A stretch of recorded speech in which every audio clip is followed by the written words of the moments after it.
Assalamualaikum warahmatullahi wabarakatuh. Kami dari kelompok 4 akan mempresentasikan materi tentang peradilan hukum adat. Saya sendiri sebagai moderator, perkenalkan nama Muhammad Nur Ramdhani dengan nomor NPM 1950-127. Perkenalkan, nama saya Sultan Haidar Rafli dengan NPM 1950-1002. Perkenalkan, nama saya Septian Rizky Berliana, NPM 1950-10006. Perkenalkan, nama saya Dina Fadila Nur Hasanah, NPM 1950-1008. Nama saya Anggi Puspita Dewi dengan NPM 1950-111. Perkenalkan, nama saya Hedi Lamidi dengan NPM 1950-114. Perkenalkan, saya Andini Ratmawati dengan NPM 1950-118. Perkenalkan, saya Widhi Nur Oktaviasari dengan NPM 1950-138.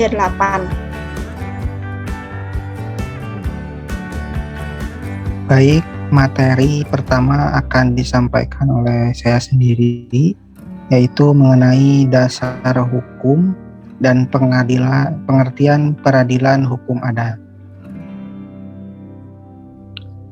Pada pasal 28I ayat 3 Undang-Undang Dasar 1945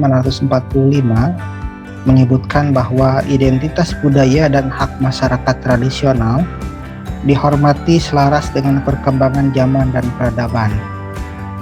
Pasal ini diperkuat oleh pasal 6 ayat 1 Undang-Undang Nomor 39 Tahun 1999 tentang Hak Asasi Manusia menyebutkan bahwa dalam rangka penegakan hak asasi manusia, perbedaan dan kebutuhan dalam masyarakat hukum adat harus diperhatikan dan dilindungi oleh hukum, masyarakat, dan pemerintah.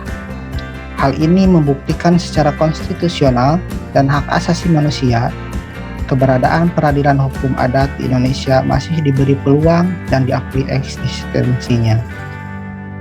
Penjelasan selanjutnya akan disampaikan oleh Saudara Widhi.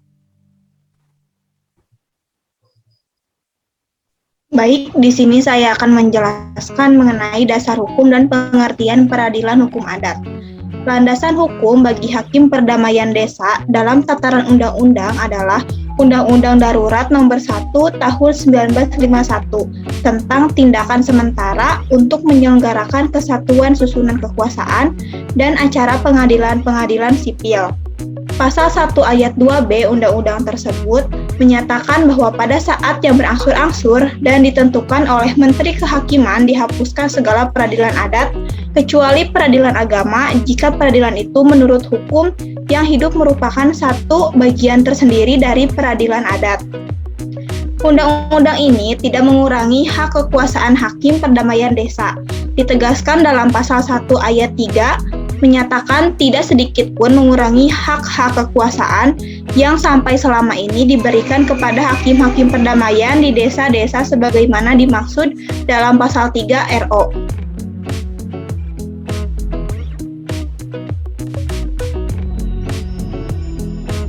Selanjutnya yaitu peradilan adat. Definisi peradilan adat yang dikembangkan menurut Hadar Lajeng adalah sistem peradilan yang lahir, berkembang, dan dipraktikkan oleh komunitas-komunitas masyarakat hukum adat di Indonesia dengan berdasarkan hukum adat, di mana peradilan itu bukan merupakan bagian dari sistem peradilan negara.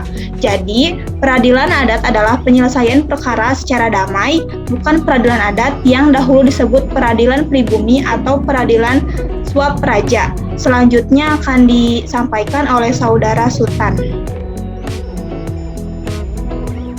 Baik, di sini saya akan menjelaskan mengenai materi jenis-jenis peradilan dan peradilan yang menerap pada hukum adat.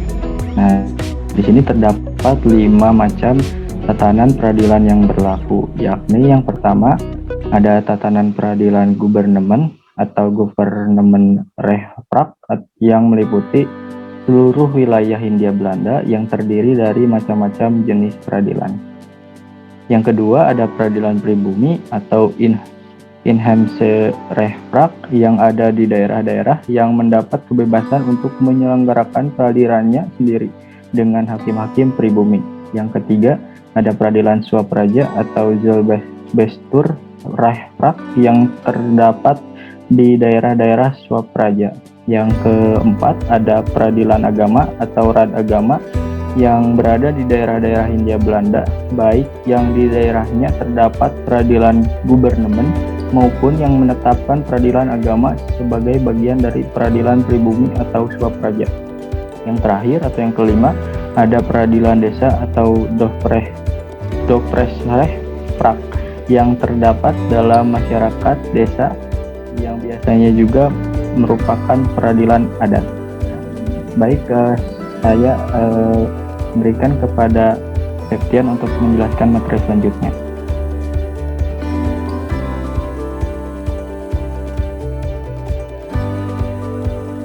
Baik, saya akan melanjutkan penjelasan tentang yang sebelumnya, yang menerapkan hukum adat sebagai landasan mengadili perkara hanya pada peradilan, yaitu yang pertama, peradilan pribumi mempunyai wewenang untuk mengadili perkara yang terjadi antara orang-orang bumi putra yang tidak termasuk wewenang peradilan gubernemen.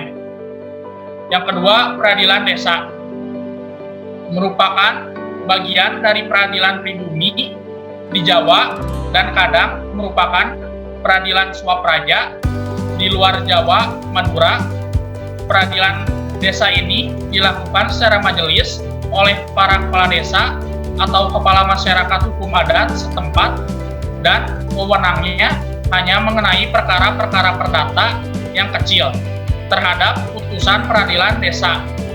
Ini dapat dimintakan banding terhadap hakim yang lebih tinggi, yaitu hakim distrik.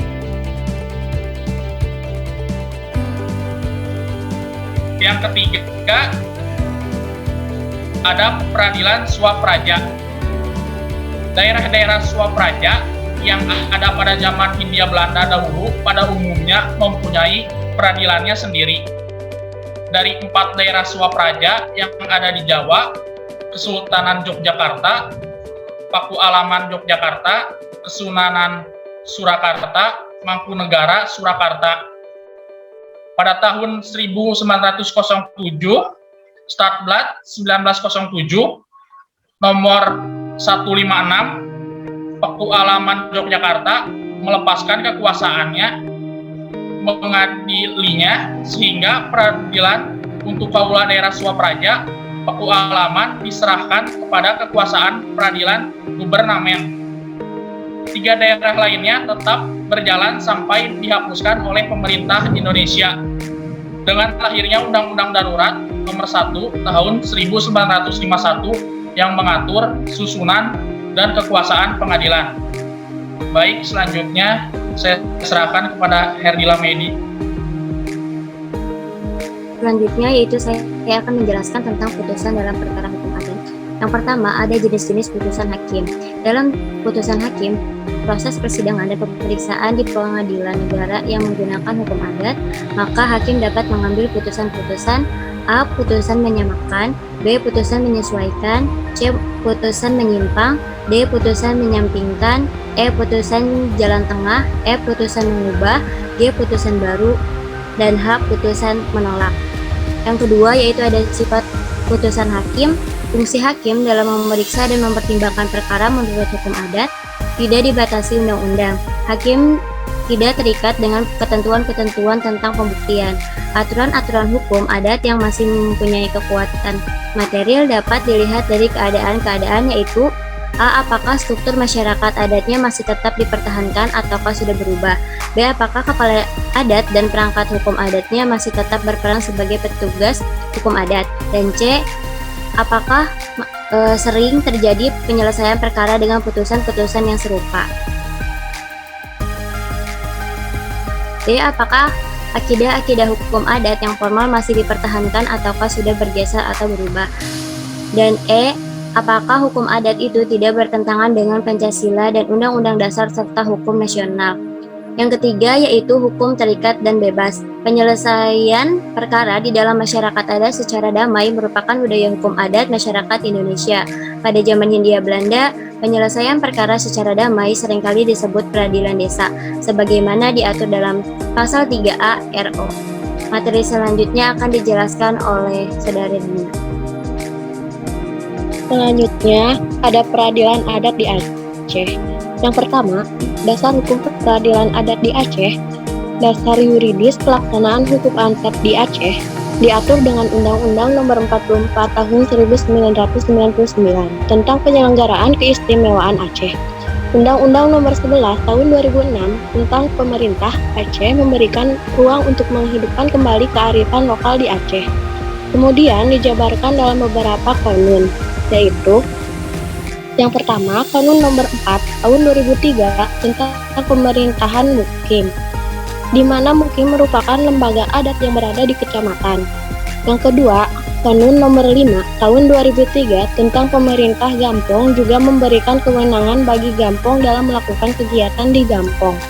Yang ketiga, Kanun Nomor 3 Tahun 2004 tentang organisasi dan hubungan tata kerja Majelis Adat di Aceh MAA, di mana MAA adalah lembaga adat menyelenggara adat Aceh yang ada di provinsi, kabupaten atau kota, kecamatan, dan gampong.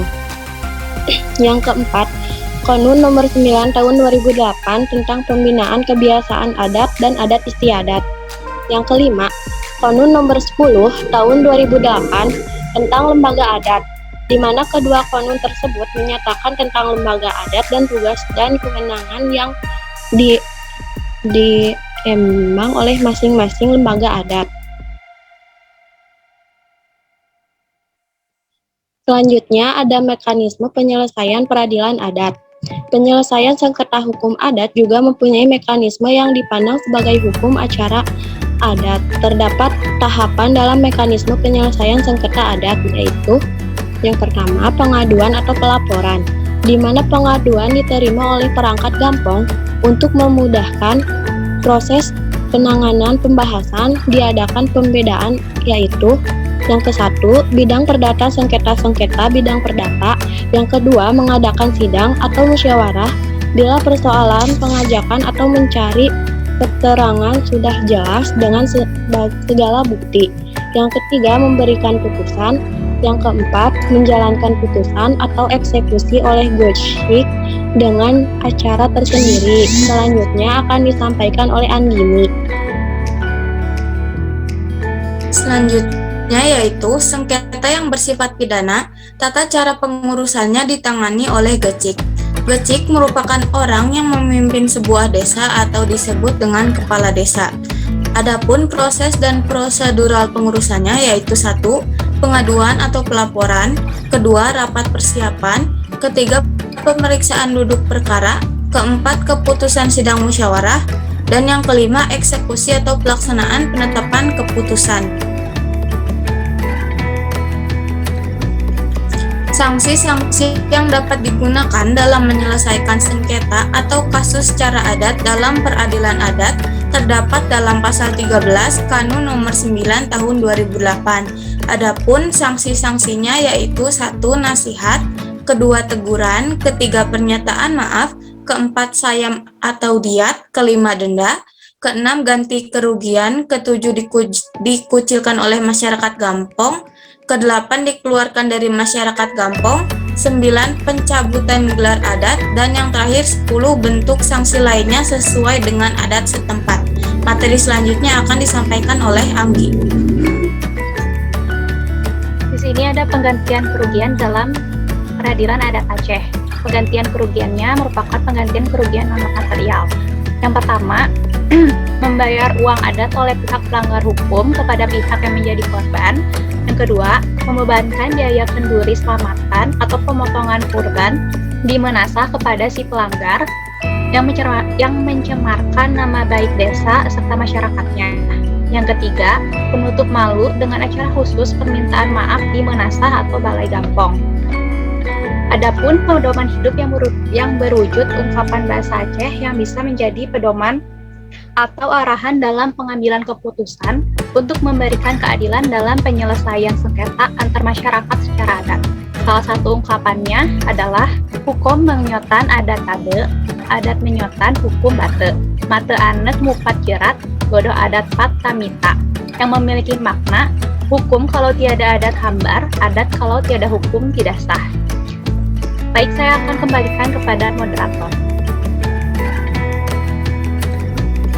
Baik, terima kasih kepada penyaji.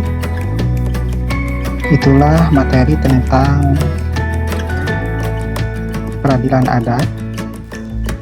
Cukup sekian dari kelompok 6. Semoga ada manfaatnya. Wabillahi taufiq wal hidayah. Wassalamualaikum warahmatullahi wabarakatuh.